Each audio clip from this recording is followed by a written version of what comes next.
Welcome to The Growth Equation. This isn't your typical business podcast. We're keeping it real about the challenges of scaling up. Period. I'm Tristan Wright and I've been there. I've built and scaled my own business. I've sold it. I've learned a ton along the way. Now I'm bringing you the no BS stories of founders who are in the trenches right now, navigating that messy middle. We're talking advertising, marketing, design, creative, branding, the whole 9 yards. Doesn't matter if you're a solopreneur or running a team of 100. Everyone's got a secret sauce. That thing that makes them different, better. We're going to uncover it. So grab a coffee and let's get real.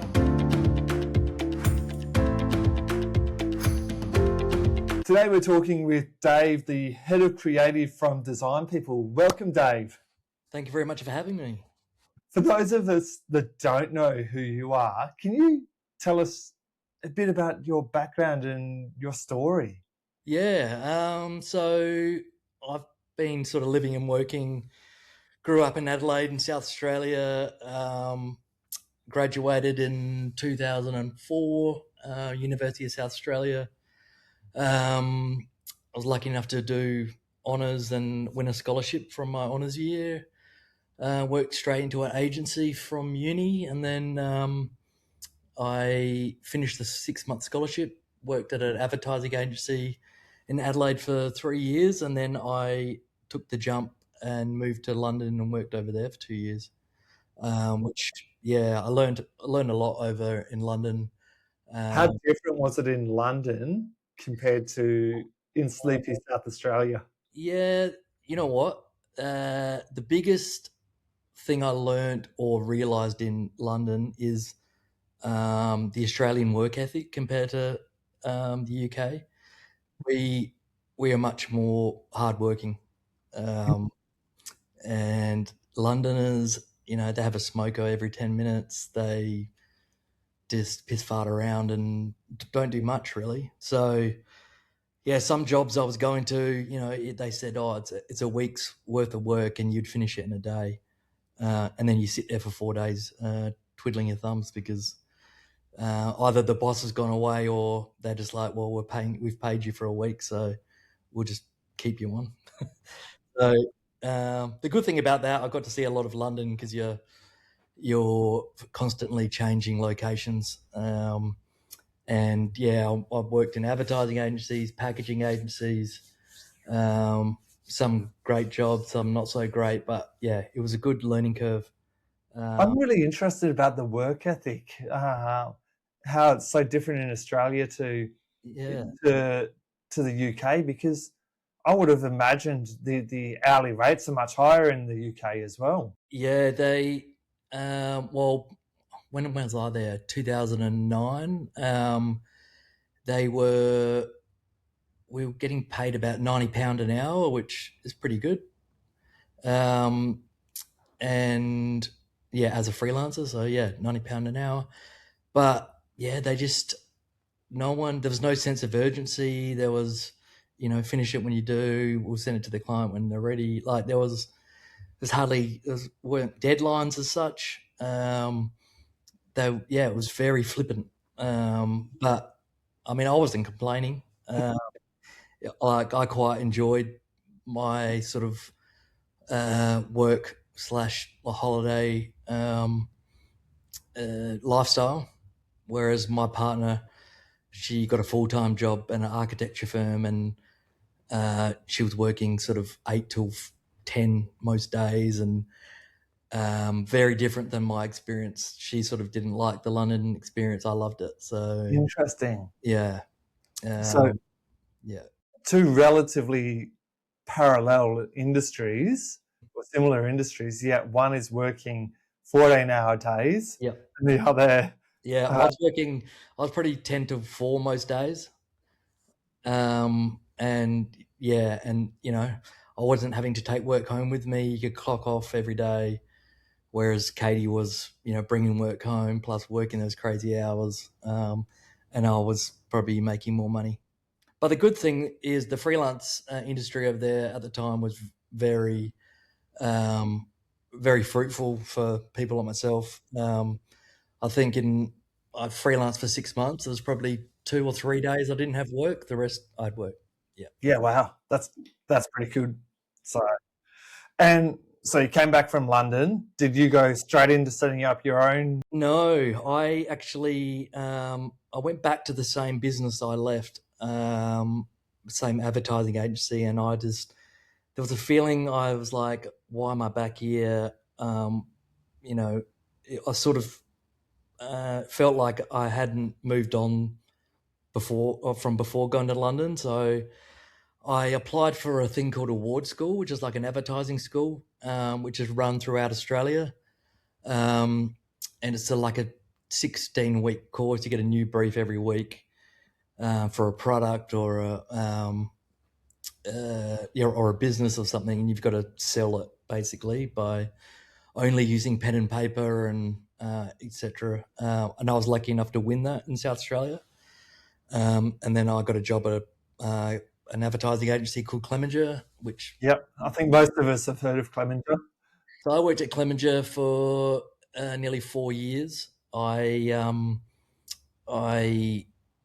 was lucky enough to win quite a few awards. We won the Gold Chair, which is the biggest award in South Australia for advertising. But what happened is the more awards my partner and I worked with the copywriter, I was the art director. The more awards we won, the more work we got. So, we're working anywhere from 80 to 120 hours a week. Going to work at 6, getting home at 4 a.m. type. So How did you function? well, it got to a point, mate. At about 4 years, there's one day that I fainted 5 times in the one day, and I went to the doctor, and the doctor said, basically, you're exhausted. Your stress is through the roof. Your anxiety's through the roof. You're working too hard, and so I took 2 weeks off work and went to it was like a rest clinic, it was almost like a version of hospital, but you're not in bed or anything like that. Just to have a break from life, basically. And I sort of came to the conclusion that, what am I doing in my life? This is no way to live. So I quit then and there and then. And I started my first business, which was called Crafty. Sort of predominantly, probably 80% graphic design, 20% advertising. And I started that sort of small business journey for about 3 years. I ran Crafty. And then my previous employee, the one I'd sort of left before going to London and came back to work for, contacted me and said, we need a senior designer. Could you bring Crafty within our company and be a senior designer for us as well as run your company? So, so I did that for a year. That would have been quite complex to. It was, yes, because I was trying to manage a business plus do work for them. So I had to wear multiple hats. And it got to a point where the following year I was creative director of both companies. So then again, it's the juggle act. And it was a lot of work because I was trying to manage, I guess, 2 people's expectation then. My clients, their clients. So the idea was I'd become a director of the company and be a partner in both companies. But it got to a point where I realized that I was the main part of both companies, and why would I pay to become a director of a company that is basically me? So I had that. It was a pretty hard conversation to have because I was quite close with the other 2 owners to say, like, why would I want to invest in this when it's basically I'm doing all the work? Which, they had their own opinion on that. And I ended up leaving. But part of that, I had to leave my first company, Crafty, behind. And that's, I guess, one of the Really? yeah, one of the big learnings from that is like I was so young to the small business game. I didn't realize that, part of the contracts and stuff was their ownership of my brand. Yeah, okay. So you'd set up legal contracts and you hadn't fully understood them when you signed them. Yeah. Yes, basically. Because, I was only, at that stage, I was only 30. So, quite still young and naive. And so I sort of knew I had to leave Crafty behind. The good thing about their contracts was there's no restraint of trade. Yeah, a lot of them would have come with you because they'd come. Exactly. So I rebranded to Design People straight away, and probably 95% of the clients came with me. I didn't really contact them as such. I didn't didn't go behind their back, but I guess with the power of LinkedIn these days, as soon as I put, Dave Lawson, head of creative at Design People, people were like, "Oh, what's this?" And then I'm like, "Well, it's the same. It's just rebranded, basically." So everyone came over. Yeah. What So, year was that? 2019. How did that transition period play out? Like, do you still have a relationship with your two former partners? I guess that got me. Yeah, I knew the relationship probably couldn't survive that, because to them, they were losing the one piece that was across all brands. Stupidly on their behalf, they never got involved in the crafty side of the business, so no one knew them. So they did try and, contact the crafty clients to say, business as usual, but everyone's like, well, we Mm, deal with Dave. We want Dave's, like, I was doing majority of the design anyway, so we want to keep using Dave. So that sort of fell apart. And what has happened since is the company is not going that great since. So they've shut down Crafty because they had no clients, and they've lost quite a few bigger clients along the way. But that only benefits me, and I guess it just proves that my inclination was, I was the glue to both companies, and is sort of proving that point now. Um, so yeah, I started Design People 2019. I was busy straight away, which was great. I got to a point in the first 2 years, I had 5 employees, um, and that came with its own personal, like, I guess, you're trying to give yourself a pay, but you're also trying to make enough work. was And that the first time? Like, did Crafty have people in it? yes, Or it did, but it was all hired through. The money came from the other company. So this is the first time. so before, but before you came into that company, when you had Crafty No, just it was just me. Yeah. But then they realised if I was to help them out, I needed support with Crafty. So they got some employees to help with Crafty while I helped them out on their other clients. So yeah, I got to 5 employees. Stressful. That's 5 mouths to feed plus myself. So there was a lot of stress there. I took on a lease for an office space. Then I was subleasing as well because I had 100 square meters. So I didn't need all of that. So I was subleasing to other agencies, and um, it comes with its challenges because I found myself not being able to do any of the work because I was managing people. Um, Plus, I was also redoing a lot of the work because it wasn't up to standard. So I'm a bit of a perfectionist. I like everything to be perfect, and because of that, I probably worked myself into the ground again. so Um, you did the same thing as Clemenger. I did. Yep.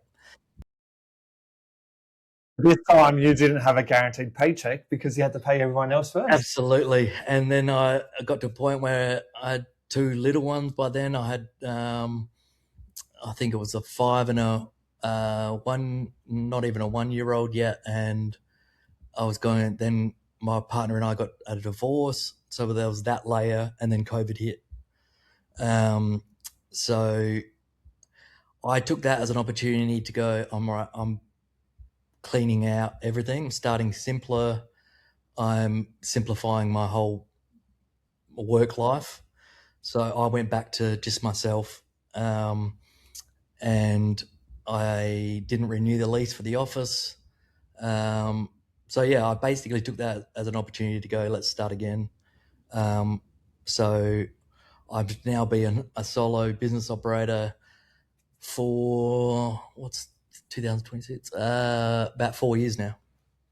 I use freelancers when I need to. I also can work for other bigger agencies. Like I fly to Melbourne and I help art direct and creative direct at Movember in Melbourne.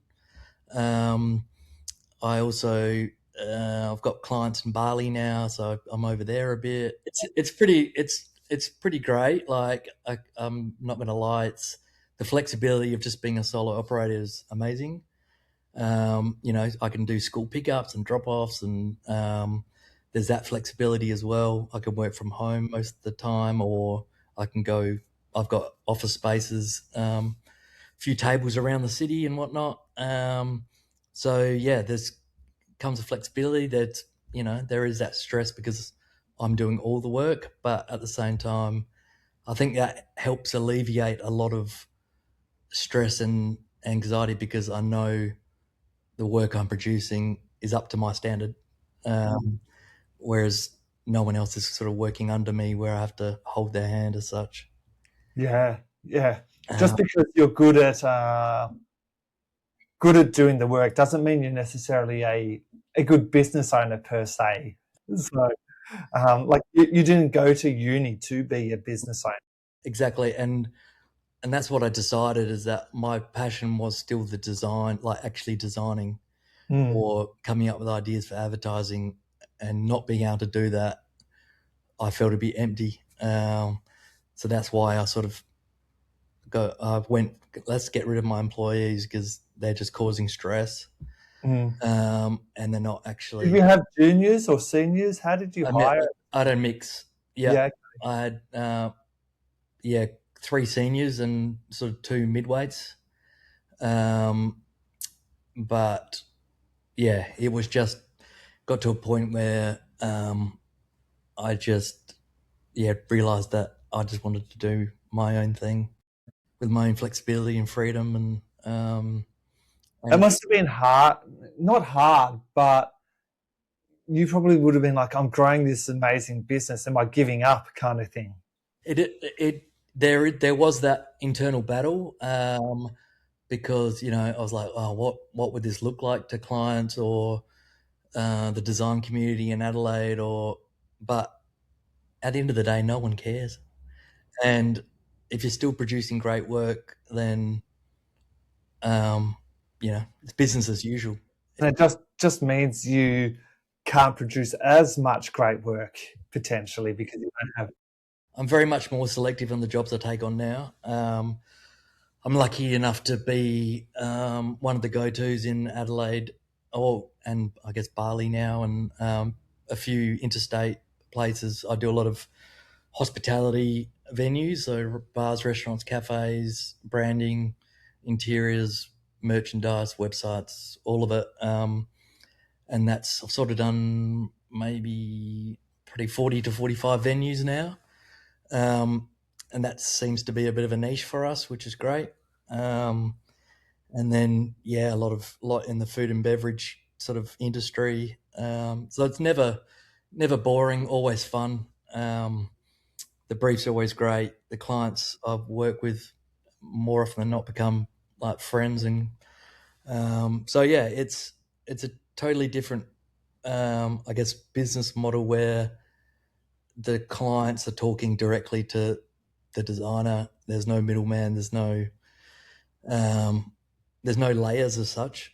It's just one-on-one with the designer, and I guess I am the accounts person, I am the accounts management person, I am the creative director, but I'm also the designer. So I'm the one business and the one man, but I think there's a lot of upside in that because you've got control over everything.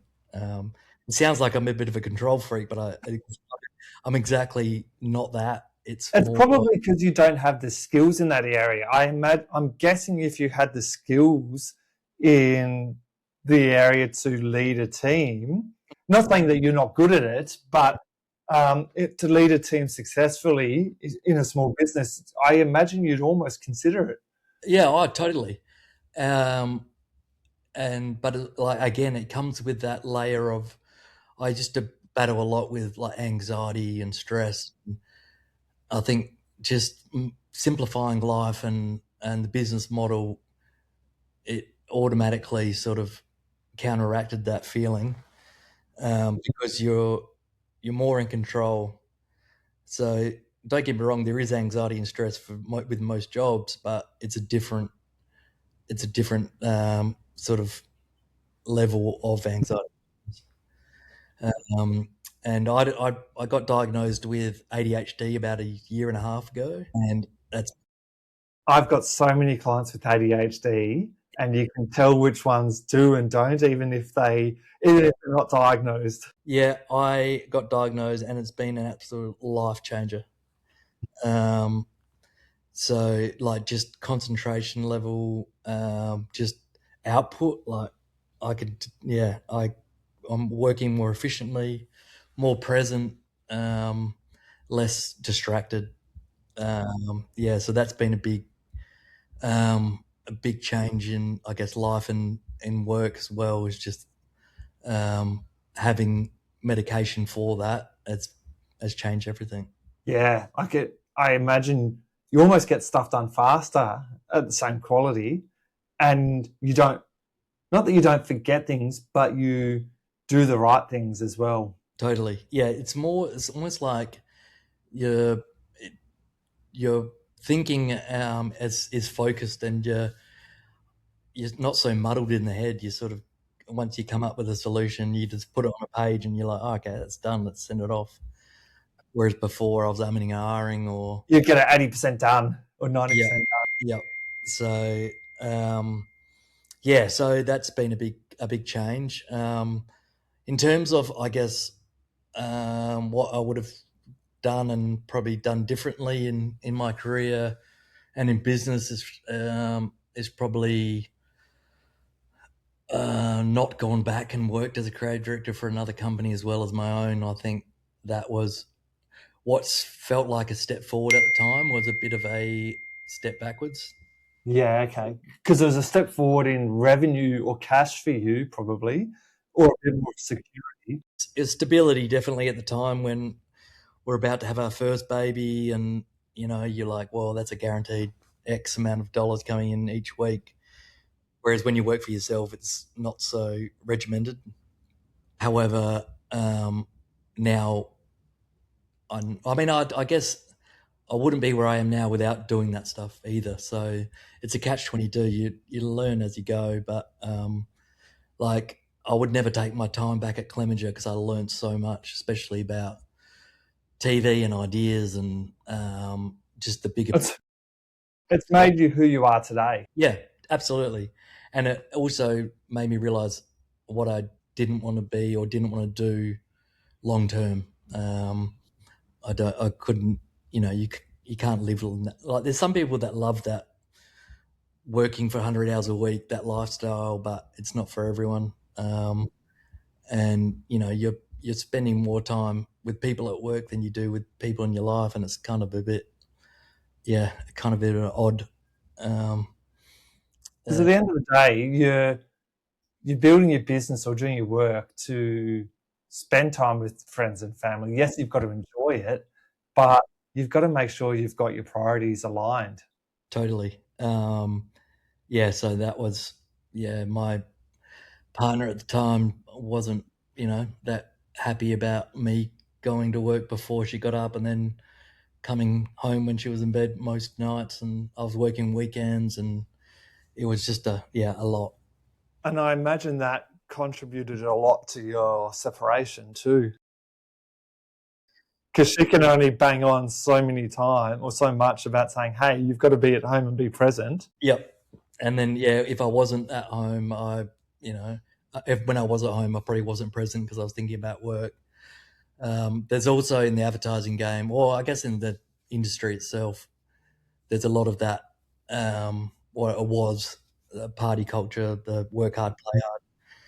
So there was a lot of big nights, and it's changed a lot, like in that in that regard. But back when I was working at Clem's in that sort of in that time period, there was a lot of partying, and so Sex, drugs, and rock and roll almost. it was like literally just a whole. Yeah, the advertising world is known for it. Yeah, So, I think it's definitely changed. I think a lot of, the society these days, a lot of more people. I mean, I don't drink anymore, but because it wasn't helping me, and I think that in itself, a lot of people were making that choice or drinking less, or it's not.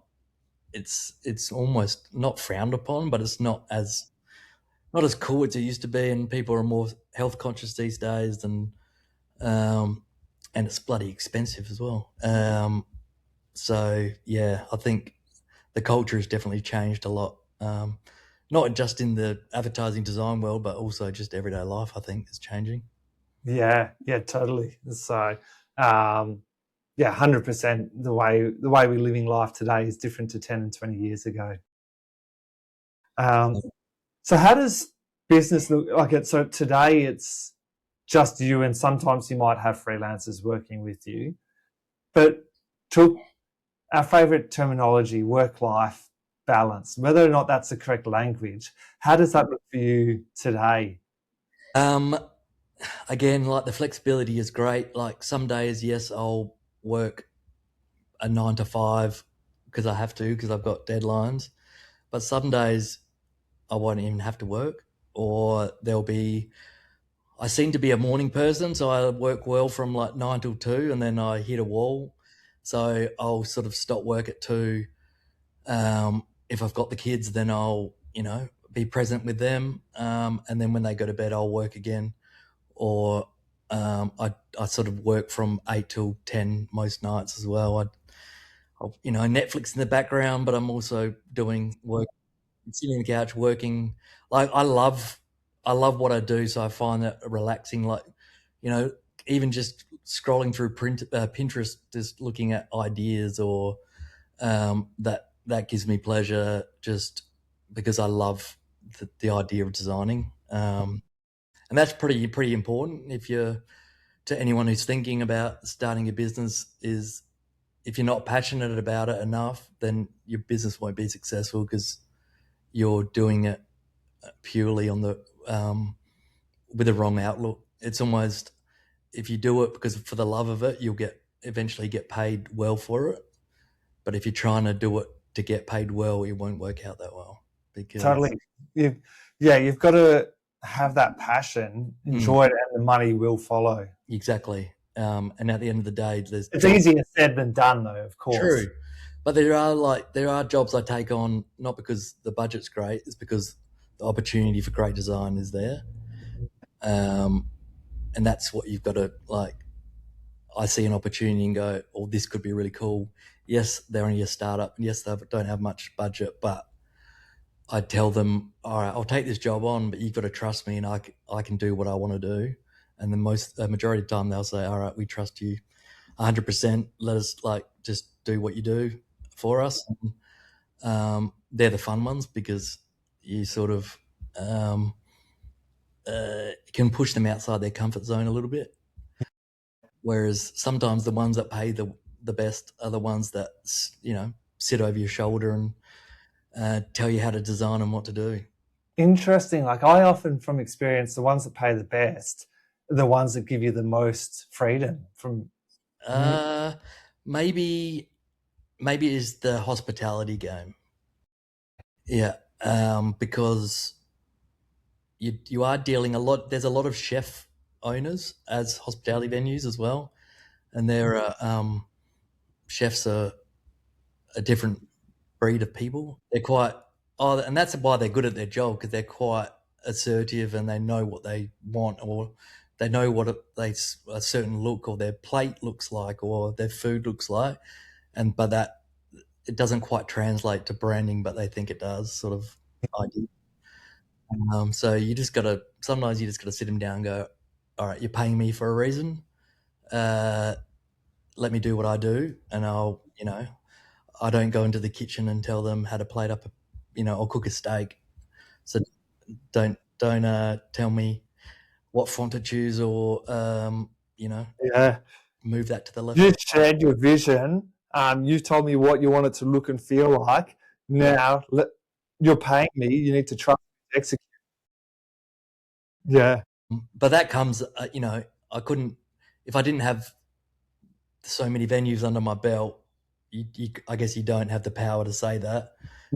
But now, because I've done so many and I've learned a lot through that process, you can sort of say, well, I know this works and this doesn't. I know, this looks cool now, but will it date and you need a new brand in 2 years? Probably. So there's also that advice they need to lean on you as well, because they want to make sure they're investing or paying you for something that lasts. I guess, yeah, it goes the long term. totally. Let's think about other small business owners. Like you've had highs, you've had lows, you've had the party days, you've had the long hours, you've had the mergers, you've had the exits, um, you've had the learnings, not mistakes. You've had the learnings. What do we want to share with other business owners that might be on a similar pathway to you? The biggest, I guess, the biggest thing I realized in hindsight was like trusting your gut and trusting yourself, and knowing your own ability.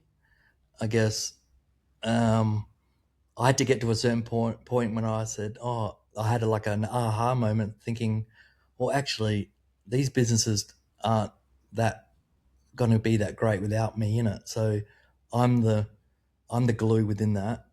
So why don't I believe in myself more, make the jump, and dive in? Yeah, I guess the belief part of it was, um, but I guess you don't, you won't make that jump knowing 100% it's going to be successful. There's always a risk. Yeah, you're always going to make mistakes. Yeah, but there's a gamble in everything we do. There's always a risk. So whereas if you get the old pros and cons list out, more often than not, there's more benefit of running your own small business, because at the end of the day, you you're in charge of your own destiny. There's no one else. Like, I guess, working the bigger advertising agencies, you're always working under three more levels who, at the end of the day, they make the decision. You might be absolutely stoked with a solution and they go, nah. Um, Whereas now I'm running my own business, I'm stoked with that solution. I send it off because I'm happy, and I guess it's my work. It's what I'm about, and that's the beauty about the small business. Is now all the work that's going out is what I'm passionate about, what I enjoy working on. I'm proud to put that out there, and you can say, "Or I did that," or "We built this together with the client." I guess there's a lot more. Um, you get a lot more reward with small business, because um, it pretty matters more, because it is every client, every job is um, helping you live life, but it's also making your business stronger. I guess you probably are invested more in it, but the rewards that come from it are great. 110%, you get a lot more enjoyment about running a small business than you do working for a bigger corporation. Totally, totally, because you can actually see the impact that you're having. So absolutely. And then, people might think it's lonely working by yourself, but I'm not always working by myself. Like I said, I've got freelancers. I hot desk at certain studios where I'm around people. Some clients I go work in their studios as well, or with their design team. Like I also consult to organizations who've got in-house design teams, but I come in as the creative director and make sure that this job is as good as it can be, because quite often the internal design teams don't have that knowledge. So it's not like I'm always working by myself. It's and quite often the highs and lows you ride with your family and friends. I won this client today, or they loved this piece of work, or I got that signed off. People are along for the journey, and it's almost more meaningful because they're invested in it as well. Yeah, totally. Yeah. Totally. It's yes, you're making money, but you're also having an impact on everyone else as well. So yeah. And the good thing about the Adelaide design industry is everyone's quite friendly, and we all get on quite well. So, if I was to say to someone, I bring any mates, I'd say, can I just come and work in your studio today? They'll be like, yeah, go for it. Like, there's no, oh, you can't see what we're working on, and vice versa. It's none of that. It's pretty collaborative. Everyone's happy for whoever wins a certain pitch, or it's competitive, but it's not nasty. Mate, we've covered so much already. We almost need to have another conversation another time. If people want to connect with you, what's the best way to connect?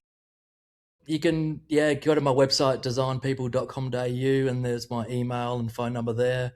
So just reach out, or Instagram, reach out. Happy to have a chat.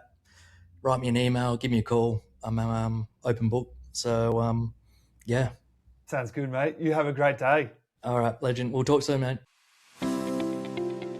That's a wrap. Thanks for tuning into The Growth Equation. If you've enjoyed the show, hit that subscribe button and leave a review. It helps us big time. Catch you next time. And if you want more, head over to evolvetogrow.com.au for show notes and exclusive content.